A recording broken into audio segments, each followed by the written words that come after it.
Hello! Hi అండి. అందరూ ఎలా ఉన్నారు? నేనైతే చాలా బాగున్నాను. ఈరోజు ఈ వీడియోలో ఆల్రెడీ మీరు ఒక 2 డేస్ 3 డేస్ నుంచైతే ఒక టాపిక్ బాగా వింటూ ఉన్నారు. ఆహ్, మన ఇండియన్స్‌కి జాబ్స్ ఇవ్వొద్దని చెప్పారు అనేటటువంటి టాపిక్ మీద ట్రంప్ అలా అన్నారు అని జెప్పేసి. సో, దాని గురించి ఈ వీడియోలో అండ్ అలాగే కొన్ని ఎగ్జిక్యూటివ్ ఆర్డర్స్ మీదైతే సైన్ చేశారు. వాటి గురించి అండ్ హెచ్-1బీకి కూడా ఒక కొత్త ప్రపోజల్‌నైతే తీసుకురావాలనుకుంటున్నారు. సో, దాని గురించైతే ఈ వీడియోలో మీతో అయితే షేర్ చేద్దాం అనుకుంటున్నాను. రీసెంట్‌గా వాషింగ్టన్ లోపల ఏఐ సమ్మిట్ జరిగింది. దానికి ముఖ్య అతిథిగా అయితే ట్రంప్ అయితే హాజరయ్యారు. ఏఐ సమ్మిట్ అంటే యూఎస్‌లో అంటే ఏఐకి సంబంధించి ఎలాంటి చేంజెస్ జరగాలి అనే దాని గురించి అన్నట్లు. దానికొచ్చినప్పుడు చాలా విషయాల గురించి మాట్లాడుతూ ఇంకా కొన్ని విషయాలు కూడా మాట్లాడారు. ఏమిటంటే అక్కడికి చాలా పెద్ద పెద్ద టెక్ కంపెనీస్ హాజరయ్యాయి. యూఎస్‌లో చాలా పెద్ద పెద్ద టెక్ కంపెనీస్ అండ్ యూఎస్ యొక్క డెవలప్‌మెంట్‌ని కొంచెం ఇది చేస్తున్నాయి. అంటే యూఎస్ యొక్క డ్రీమ్స్‌ని తుడిచిపెడుతున్నాయి. అండ్ చైనా లోపల ఫ్యాక్టరీస్ పెడుతున్నారు. అండ్ ప్రాఫిట్స్‌నేమో ఐర్లాండ్ అక్కడ పెడుతున్నారు. అండ్ ఔట్‌సోర్సింగ్ అంటే చాలామంది టెక్ ఎంప్లాయీస్‌ని అంటే హెచ్-1బీల మీద చాలామంది టెక్ ఎంప్లాయీస్‌ని మాత్రం ఇండియా నుంచి తీసుకొచ్చుకుంటున్నారు. ఇక ముందు అలాంటివి మాత్రం జరగకూడదు అన్నట్లుగా చెప్పారు. యూఎస్‌లో టెక్ కంపెనీస్ అన్నీ కూడా అమెరికా కోసమే పని చేయాలి. అండ్ యూఎస్‌లో ఉన్నటువంటి పెద్ద పెద్ద టెక్ కంపెనీస్ అన్నీ అమెరికా యొక్క అభివృద్ధి కోసం పని చేయాలి. అమెరికాని ఫస్ట్ ప్లేస్‌లో ఉంచాలి అన్నట్లుగా అతను మాట్లాడారు. అండ్ ఇండియా నుంచి కూడా ఎక్కువ మంది తీసుకొచ్చుకుంటున్నారు. ఇక ముందు నుంచి అలాంటివి కూడా కుదరవు అన్నట్లుగా. అప్పటినుంచి ఎక్కువగా వినిపిస్తున్నాయి. ఇంత హెచ్-1బీ ఎక్స్‌టెన్షన్స్ జరగవంట. ఇంత హెచ్-1బీల మీద ఉన్నవాళ్ళు ఇంత యూఎస్‌లో ఉండకూడదంట. ప్రెజెంట్ స్టూడెంట్స్ చాలామంది యూఎస్‌లో ఉంటున్నారు. పాపం వాళ్ళ యొక్క పరిస్థితి ఏంటి? అండ్ దీని గురించి ఇంకా మన వాళ్ళకి అసలు జాబ్సే రావంట. ఆల్రెడీ జాబ్ మార్కెట్ సరిగ్గా లేదు అంటే ఇంకా మన వాళ్ళకి అసలు జాబ్సే ఇవ్వకూడదా అనేసి. సో, దీని గురించి ఇంకా చాలానే వస్తూ ఉన్నాయి. ఇప్పుడనే కాదు ఫస్ట్ నుంచి కూడా ట్రంప్ యొక్క స్లోగన్ ఒకటే. ఫస్ట్ అమెరికన్స్‌కి ఎక్కువ ప్రియారిటీ ఇవ్వాలి. అమెరికన్ సిటిజన్స్‌కి ఎక్కువ ప్రియారిటీ ఇవ్వాలి. వాళ్ళకి జాబ్స్ వాళ్ళకే గనక అవకాశం ఉంటే ముందు ప్రియారిటీ వాళ్ళకే ఇవ్వాలి అనేది అతని యొక్క స్లోగన్. అలా ఉంటానని చెప్పినప్పుడే అతనికి భారీ మెజారిటీతోటి గెలిచారు. సో, ఆల్రెడీ యూఎస్‌లో చాలా వరకు కూడా వీళ్ళకే ప్రియారిటీ ఇవ్వాలి అని చెప్పేసి అతను వచ్చినప్పటి నుంచి కూడా అదే ట్రై చేస్తున్నారు. సో, అదే చెప్పారు అక్కడ కూడా. అండ్ యూఎస్ లోపల చాలా వరకు కూడా టెక్ కంపెనీస్ లోపల ఉన్నటువంటి సీఈఓలు కానీ చాలామంది కూడా మన ఇండియన్సే ఉన్నారు. అంటే వాళ్ళు ఆల్రెడీ యూఎస్ సిటిజన్సే ఇక్కడ సీఈఓలాగా ఉన్నారు. చాలా పెద్ద పెద్ద టెక్ కంపెనీస్‌కి. అలాంటప్పుడు మన ఇండియన్స్‌ని తీసుకోకూడదు అనంటే అది కొంచెం ఇబ్బందిగా అనిపిస్తది. అండ్ దీని వలన ఎంటనే చేంజెస్ జరుగుతాయా? ఎంటనే ఇంక మన ఇండియన్స్‌ని తీసుకోరా అనంటే అది చాలా బిగ్గెస్ట్ క్వెషన్ మార్క్. అలా అయితే ఏమీ ఉండదు నాకు తెలిసి. అతని యొక్క ఒపీనియన్ అతను షేర్ చేశారు. ఎందుకంటే యూఎస్ సిటిజన్స్‌కి ఎక్కువ సాలరీ ఇవ్వాల్సొస్తుందని జెప్పేసి.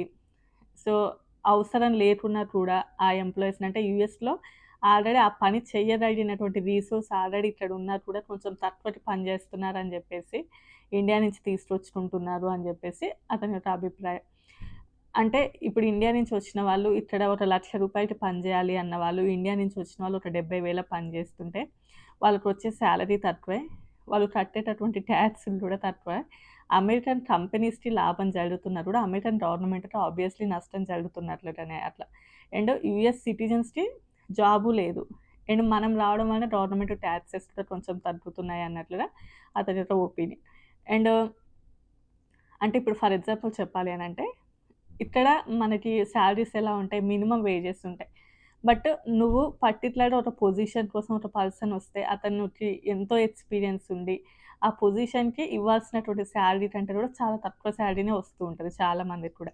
మన ఇండియా నుంచి వచ్చేటప్పుడు చాలా తక్కువ సాలరీస్‌కే తీసుకొచ్చుకుంటారు. ఇప్పుడు చాలా పెద్ద పెద్ద కంపెనీస్ నేను నేమ్స్ చెప్పను గానీ అందులోపల 65,000కి వచ్చిన వాళ్ళు చాలామందున్నారు రీసెంట్ టైమ్ లోపల. అలా వస్తారు. బట్ నిజంగా వాళ్ళకి మినిమమ్ వేజ్ అంతుంది కానీ అదే యూఎస్‌లో అనుకోండి అట్‌లీస్ట్ 1,00,000 ఉండాలి వాళ్ళకి. బట్ అలా తీసుకొచ్చుకుంటున్నారు. అండ్ యూఎస్ సిటిజన్స్‌కి నష్టం జరుగుతుంది అని జెప్పేసి. ఎందుకు మన ఇండియన్స్‌ని ఎక్కువగా ప్రియారిటీ ఇస్తాయి కంపెనీస్ అంటే, మనం చేసేటటువంటి work is completely different compared to Americans. అమెరికన్స్‌కి డబ్బు మీద అంతగా ఉండదు. మన ఇండియన్స్‌కి ఉన్నంతగా. డబ్బు మీద అని అనలేము. ఆహ్, వర్క్ కల్చర్ కంప్లీట్‌లీ డిఫరెంట్ ఉంటది. అంటే వాళ్ళు టైమ్ టు టైమ్ మెయింటైన్ చేస్తారు. ఫర్ ఎగ్జాంపుల్ మార్నింగ్ 9కి వచ్చేసి ఈవినింగ్ 5కి అనుకోండి. కంప్లీట్‌లీ ఆ తర్వాత ఒక్క సెకండ్ కూడా ఎక్కువ వెయిట్ చేయరు. అదే మనం అనుకోండి అసలు టైం తోటి సంబంధం ఉండదు. నైట్ వరకు కూడా వర్క్ చేస్తుంటాం. మార్నింగ్ ఎప్పుడో స్టార్ట్ చేసి నైట్ వరకు కూడా వర్క్ చేసే చాలామంది ఎంప్లాయీస్ ఉన్నారిక్కడ. ఈవెన్ టెక్ కంపెనీస్ అంటే ఈ సాఫ్ట్‌వేర్ అనే కాదు, మీరు బయట కూడా చూడండి. పర్ అవర్‌కి ఇంత అని ఉంటది. వాళ్ళు ఒక 10 నిమిషాలు ఎక్కువ వర్క్ చేసినా, 10 నిమిషాలు కాదు 10 సెకండ్లు ఎక్కువ వర్క్ చేసినా కూడా ఆ సెకండ్‌కి కూడా కౌంట్ అయ్యి ఇస్తారిక్కడ. అలాంటిది చాలామంది అమెరికన్స్ ఏదైనా ఎక్స్‌ట్రా వర్క్ ఉంది అన్నా కూడా రావడానికి ఇంట్రెస్ట్ చూపియరు. అదే మన ఇండియన్స్ అయితే అసలెప్పుడు పని దొరుకుతదా అని జూస్తాం. ఎప్పుడెళ్లి వర్క్ చేద్దామా అన్నట్లు కూడా ఉంటాం. బట్ అమెరికన్స్ అస్సలే అలా ఉండరు. నీకు ఎక్స్‌ట్రా పే ఇస్తాన్నా కూడా వాళ్ళు ఇంట్రెస్ట్ చూపించరు.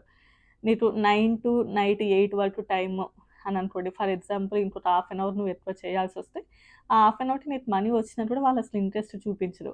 సో, వర్క్ కల్చర్ వర్క్‌కే ఉంటది వాళ్ళకి. ఫ్యామిలీ టైమ్ ఈస్ ఫ్యామిలీ టైమే ఉంటది. మొత్తం టైమ్ టు టైమ్ ఉంటది వాళ్ళది. మనీ కోసము ఎక్కువగా పాకులాడి అంతలా చెయ్యరు. బట్ మనం మాత్రం చాలా వరకు ఇంట్రెస్ట్ చూపిస్తాం.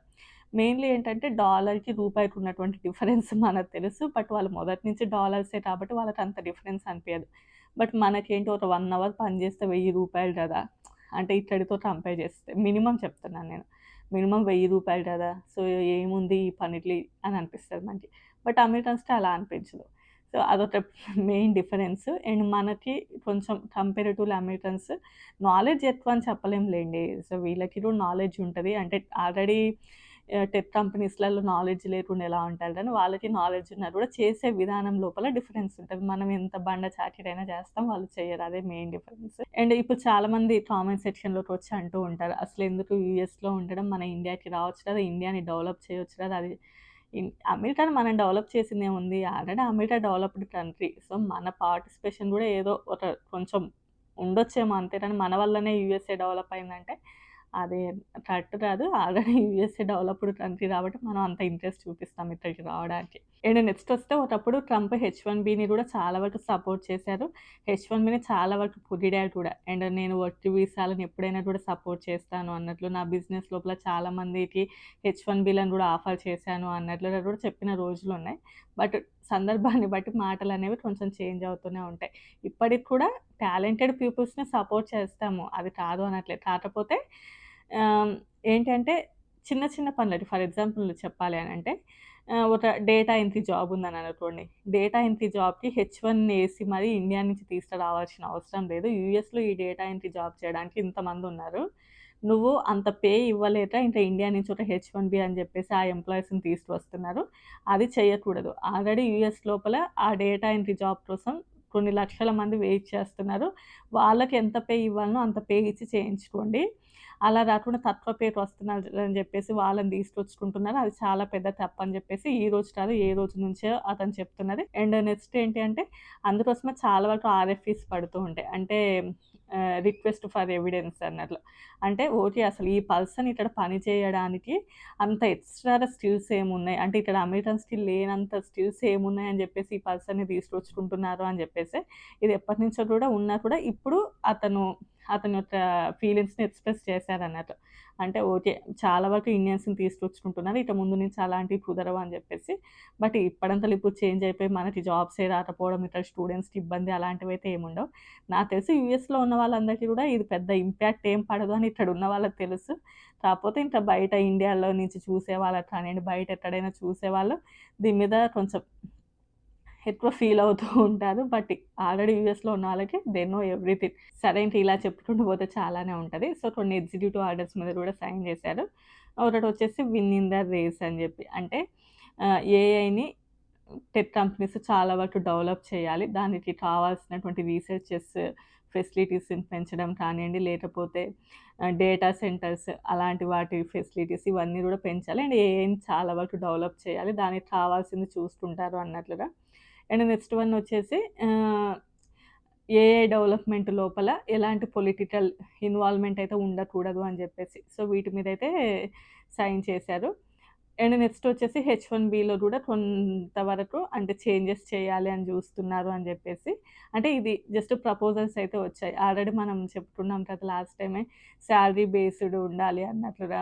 అండ్ నెక్స్ట్ వచ్చేసి హెచ్-1బీలో గూడా చాలా వరకు చేంజెస్ వస్తాయి అని జెప్పేసి. అండ్ కొన్ని ఎవ్రీ ఇయర్ 85,000 వీసాల వరకు ఉంటాయి కదా! అవి కాకుండా కొన్ని క్యాప్ ఎక్సెప్షన్ వీసాలను కూడా ఇవ్వాలి అని జెప్పేసి. అంటే ఎవరైతే తప్పకుండా అవసరం ఒక పర్సన్ అనుకున్న వాళ్ళకి అంటే ఎలాంటి ఎల్సీఏ గాని, పీడబ్ల్యూడీ గాని లేకుండా, అంటే వేరే ప్లేస్‌కి చేంజ్ అవ్వకుండా, ఓన్లీ ఆ పర్సన్ తప్పకుండా ఒక రీసెర్చ్ అనుకోండి, లేకపోతే ఒక కాలేజ్‌కి వస్తున్నారని అనుకోండి, అక్కడికి వర్క్ చేసి మళ్ళీ రిటర్న్ ఎళ్ళిపోవడానికి. సో, అలా ఇంకొన్ని వీసాలను తీసుకురావాలి అని చెప్పేసి చూస్తున్నారు అని, అది ఇంకా ఓకే అవ్వలేదు. చూద్దాం. అంటే ఫ్యూచర్‌లో హెచ్-1బీలో అయితే చాలా వరకు చేంజెస్ వస్తాయని చెప్తున్నారు. బట్ ఎన్ని చేంజెస్ వస్తాయి? వాటిని అసలు ఎట్లా తీస్తారు? అంటే లాటరీ బేస్డ్ కాకుండానే డైరెక్టే తీసుకొస్తారా? లేకపోతే లాటరీలో ఆల్రెడీ నేమ్స్ వచ్చిన వాళ్ళ లోపల హ్మ్, వాళ్ళ యొక్క శాలరీస్‌ని చూసి అలా ఇస్తారా? ఎలా అనేదైతే మనకింకా ఫుల్ క్లారిటీ అయితే ఫ్యూచర్‌లో వస్తది. ఇప్పుడు దీని మీద చాలానే వింటూ ఉన్నా. చూద్దాం, ఇంకా ముందు ముందు దీని మీద చాలా వీడియోస్ అయితే వస్తూనే ఉంటాయి. ఏదైనా జరిగితే అయితే తప్పకుండా నా వీడియోస్ అయితే మీకు రీచ్ అవుతాయి. సో, నా వీడియోస్ నచ్చితే తప్పకుండా లైక్ చేసి, షేర్ చేసి, సబ్స్క్రైబ్ చేసుకోండి. Bye bye.